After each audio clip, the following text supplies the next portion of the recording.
Welcome back, subs, to another deck tech video. Today, we're going to be talking about one of my personal favorite commander decks. This is Zaxara, the Exemplary. This is a Sultai commander for one generic, one swamp, one forest, and one island for a legendary Nightmare Hydra that has Death Touch. It's a 2/3 that has a tap ability that says tap, add 2 mana of any one color. And then it has a static ability that says whenever you cast a spell with X in its mana cost, create a 0/0 green Hydra creature token. Then put X 1/1 counters on it. Let's get into the deck. So let's go ahead and talk about what this deck wants to do. So already, just with the commander, it's obvious that you want to be casting a lot of X spells to where you're going to be creating Hydras to be able to block, attack. Sometimes we can even use our creatures to be able to sacrifice to draw more cards.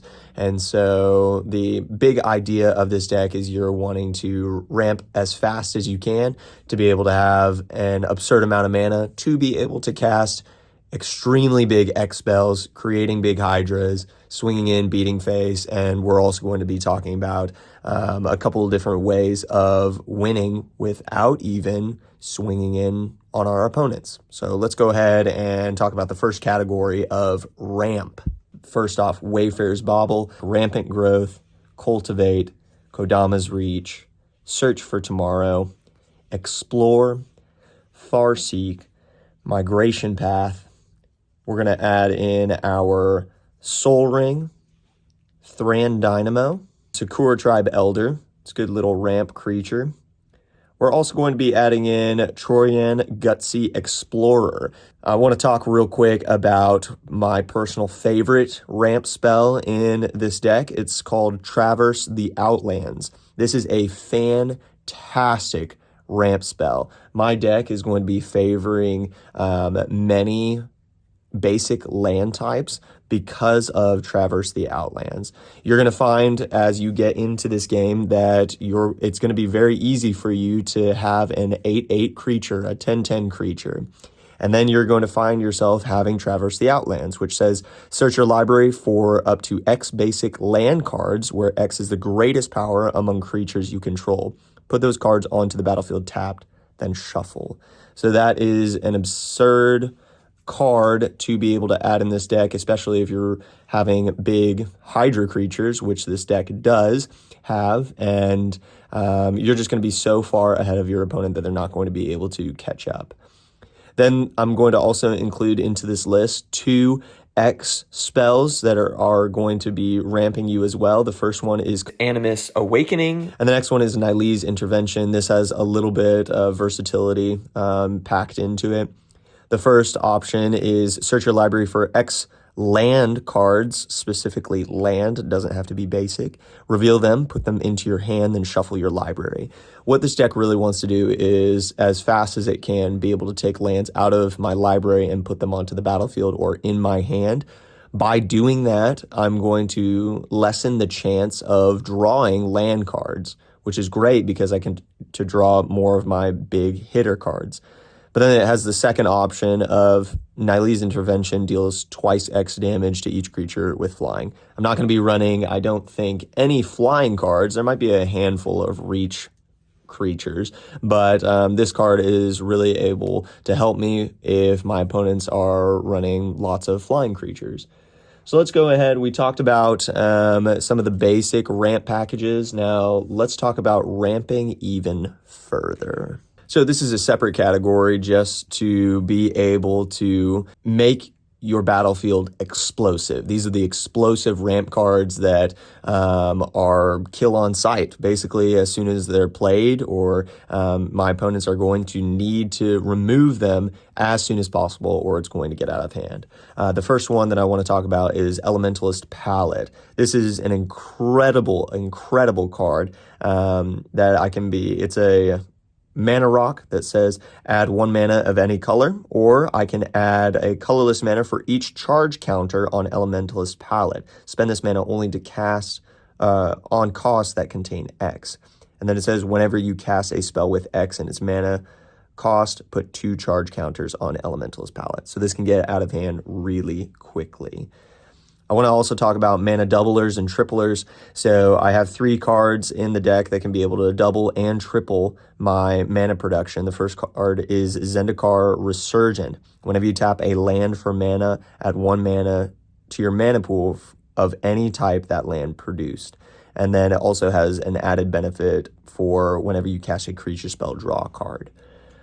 The next one is Virtue of Strength. This is a little bit more expensive. I believe it's the same as Zendikar Resurgent, but this basically taps your basic lands for triple the mana. So already kind of insane, but it has an adventure spell cost as well. Pay a green, and you can return target creature or land from your graveyard to your hand, which can be helpful.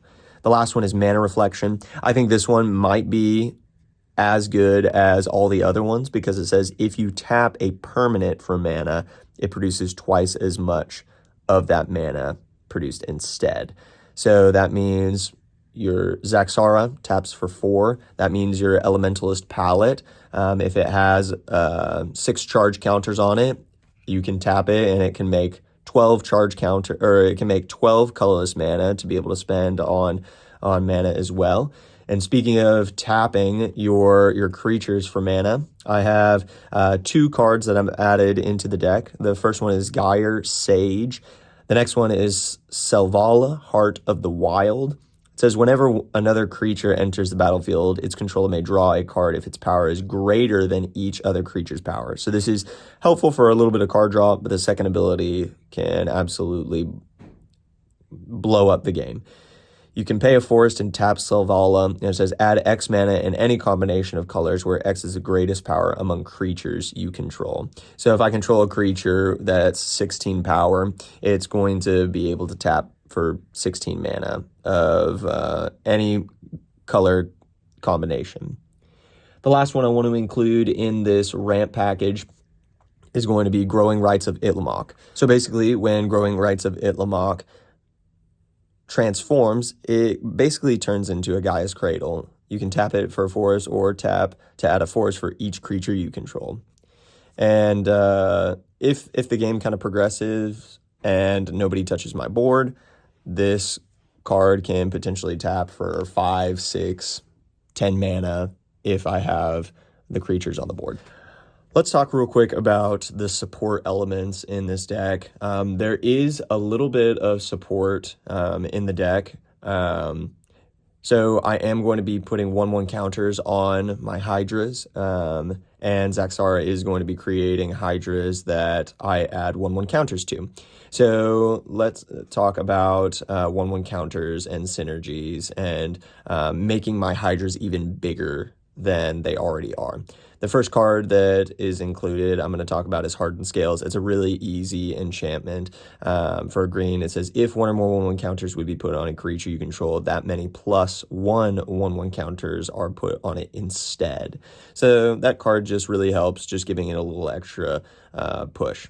Corpsejack Menace basically kind of does the same thing, except it doubles. Twice as many 1/1 counters are placed on it instead, which is kind of nasty. I'm also going to be including Doubling Season in this deck. This is one of the recent purchase that I've put in the deck. I think it just perfectly complements everything this deck wants to do. If an effect would put 1 or more tokens into play under your control, it puts twice as much, which Zaxara does. And then if an effect would place 1 or more counters on a permanent, it places twice that many on that permanent instead. So I needed to add that card because I think that it's really, really good in this deck. The next card is Unbound Flourishing. This complements all of the X spells that I'm going to be casting. Whenever you cast a permanent spell with mana cost that contains X, double the value of X. And then the second ability is whenever you cast an instant or sorcery spell or activate an ability, if that spell's mana cost or that ability activation cost contains X, copy that spell or ability. You may choose new targets for the copy. And we're going to be talking about how to win with that second ability in just a second. The last card I wanted to add in this, just because I think it's kind of fun to be able to grow my creatures even more, is unnatural growth. At the beginning of each combat, double the power and toughness of each creature you control until the end of turn. So we're talking about all of these ways of making my creatures bigger and stronger, and my hydras even more beefier than they were before. But the issue that we're running into is that how are you going to be able to get through to your opponent without them having trample? So let's talk about that right now. So just talking about the Hydra tokens that I'm going to be making, a lot of the X spell creatures in this deck are going to already have trample, so that's not going to be an issue. This is just for the Hydras that come onto the battlefield that's created by Zaxara, that it's going to need a little bit more support. So let's talk about the first 2 or 3. The first one is Garruk's Uprising. This is a great card draw spell, as well as giving all of my creatures trample, which that is a way of dealing damage to my opponent's face. Another card is Giant Ankhead. This is a 8-cost creature that has trample and ward 2. And it says other creatures you control have trample and ward 2. So a little bit of protection for my board, as well as giving my creatures trample. Another way of not needing trample is by using Herald of Secret Streams. Creatures you control with 1/1 counters on them can't be blocked. That is a remove on sight, otherwise you're dead card. The next one is Icy Blast. This is an X spell that says tap X target creatures, but it also has Furious that says if you control a creature with power 4 or greater, which more likely we would, those creatures don't untap during their controller's next untap step. So that's definitely a way of kind of freezing my opponent's things, being able to kind of swing into their face without needing to have my creatures have trample. The next card is a little bit sneaky, a little bit versatile. It is Profane Command. This is another way of winning in this deck because it says target player, it says choose 2, and the modes are target player loses X life. You can also return target creature card with converted mana cost X or less from your graveyard to the battlefield, which is not something that we're going to normally do. It also has a little bit of removal. Target creature gets -X until end of turn. And then the last one is going to be the way of getting into our opponents that says up to X target creatures gain fear until end of turn, which I can pretty much target all of my creatures on the board with that, being able to swing into the majority of my opponents that I'm going to be playing in if they're not running black. I believe that's how fear works. But so let's go ahead and move right along to the rest of the deck. Let's talk about the X spells. Let's talk about the card draw that we're going to be adding into the deck. There are 2 creatures in this deck that are going to be able to help you with card draw. The first one is Hydroid Krasis. It's an X spell. Whenever you cast a spell, gain half X life and draw half X cards rounded down each time. It has flying and trample, and it enters the battlefield with X 1/1 counters on it. Ingenious Prodigy is another good card draw engine as well. At the beginning of my upkeep, I can remove a 1/1 counter from this creature and draw an additional card. Greater Good is going to be insane, but be warned, if this is used too many times, you are going to draw yourself to death. You can sacrifice a creature, draw cards equal to the sacrificed creature's power, then discard 3 cards. This is a really, really good card, especially if you have unnatural growth on the battlefield. You can, if you have an 8/8 Hydra token on the battlefield, you have unnatural growth, you move into combat, you double its power and toughness, it becomes a 16/16. You can swing with it, and if it survives, you can be able to sacrifice it to Greater Good to be able to draw 16 cards and discard 3 cards, which that's not really an issue. The next one is Bounty of Luxa. This is a versatile card. It can be able to give you a little extra boost in mana as well as drawing cards. Elemental Bond is a insane card to be able to add into the deck because whenever a creature with power 3 or greater enters the battlefield under your control, draw a card. So whenever I cast a X creature spell, and Zaxara is on the battlefield, Zaxara is going to create another creature with power 3 or greater, so I'll be drawing 2 cards. And then there are 4 cards in the deck that are just instant X spells to draw me cards. It's Pull from Tomorrow, Stroke of Genius, Even the Score, and I think my personal favorite card draw spell in the deck is Drown in Dreams, because this is another way that I can potentially win in this game by milling my opponent out. I can choose one, and if I control my commander as I cast a spell, I can choose both. Target player draws X cards, and target player mills twice X cards. So if my board is perfect, and I can be able to produce 25 mana and sink all of that into Drown in Dreams, I can have target player draw 25 cards as well as mill 50. So that's 75 cards gone just like that. So let's talk about the other creatures that we have in the deck before we move on to the win conditions. So these creatures are in no particular order. I'm just going to go over them really quickly. We have Hungering Hydra. We have Lifeblood Hydra, drawing cards as well as gaining me life. Primordial Hydra is probably going to be one of the better cards in this deck. Mist Cutter Hydra. We have Stone Coil Serpent, Protein Hydra, Gold Vein Hydra, Kerbis Harvest Celebrant, Neverwinter Hydra. We have the Goose Mother, as well as Mana Gorger Hydra. If left untouched, it will be a nuisance. Now, let's talk about removal and protection. So in the deck, there is going to be several different ways of removing my opponent's things, specifically their enchantments as well as some of their creatures as well. We have Curse of Swine. It does remove their pesky creatures, but it replaces them with 2/2 green boar creature tokens, which is not bad. Easy to be dealt with all of my massive hydras.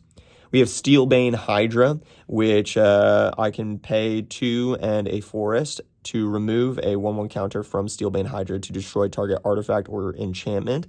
Very helpful. And then I have Rampaging Yao Gia. I hope I said that right. Probably didn't, but that's okay. Vigilance Trample. It enters the battlefield with X 1/1 counters on it. And whenever it enters the battlefield, destroy any number of target artifacts or enchantments with total mana value X or less. Massive removal spell for artifacts and enchantments. And then we have a little bit of creature removal with Retribution of the Ancients, Ferocious Hydra as well. So now let's go to, as I'm building this massive Hydra army, I'm going to make myself an incredibly big target. So let's talk about the ways to protect my board. I'm not going to be having a whole lot of board protection in the deck. What I am going to mention is the more that I play this deck, the more that my commander is going to be the target. So I definitely have added Swiftfoot Boots in the deck. But a good way of protecting the whole board is adding Heroic Intervention. Permanents you control gain hexproof and indestructible, especially when you're playing against other decks that have a ton of removal pieces. Heroic Intervention is going to be a great one to be able to have. 2 more categories that I want to talk about really quick before we go on to the lands. This deck, there are 2 specific cards that I love in the deck, and they're just so fun every single time I play them. The first one is Villainous Wealth. Target opponent exiles the top X cards of their library. You may cast any number of spells with mana value X or less from among them without paying their mana cost. If I can be able to cast this for 20, I have made myself a target.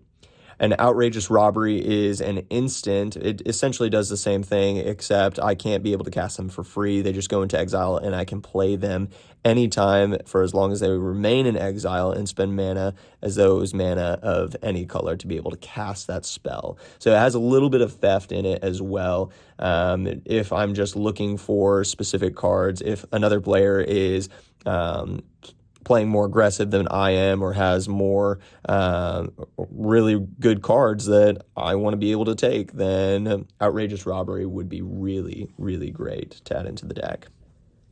And the last category, I have added 3 different ways of winning without using any of my Hydras. These are going to be the cards that are going to win you the game if your pieces are set up perfectly and producing a ton of mana. So the first one is going to be Exsanguinate. This is going to gain you an absurd amount of life, as well as draining your opponents. If the game progresses long enough, my opponent's life totals are already going to be low enough to be able to win with this. I've definitely won games with it. The second one is Torment of Hailfire. This is just a busted card. It's busted. It removes my opponent's hands, sometimes their boards, as well as their life total, and just remove them from the game. And the last one, I won with this card actually recently. It is Mind Grind. If all else fails, just winning with milling my opponent out. The last category that I'm going to be talking about are the lands. So there's a grand total of 35 lands, which this deck does favor basic lands, specifically forest cards, because there are a couple of cards that revolve around having basic lands on the battlefield, such as tripling my mana whenever I tap basic lands, as well as Traverse the Outlands, which really helps me be able to pull a lot of basic lands out of my library and onto the battlefield. So there's going to be a grand total of 20 basic lands with 15 non-basic lands, such as dual lands. There is going to be some fetch lands, as well as command tower. So thank you guys so much for watching. I hope this deck tech really inspires you to create your own version of Zaxara the Exemplary.